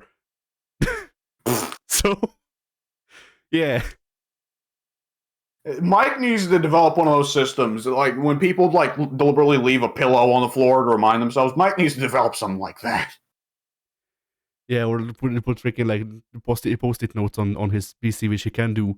Like, or at least he could do it in Windows 7. I don't know if Windows 10 does it. Yeah. Well, he's running Windows 7 on a Windows 10 rig. Ah. Which is why his computer does so many weird, fucked up things, is because he's making it run on an OS it wasn't built to run. Nice.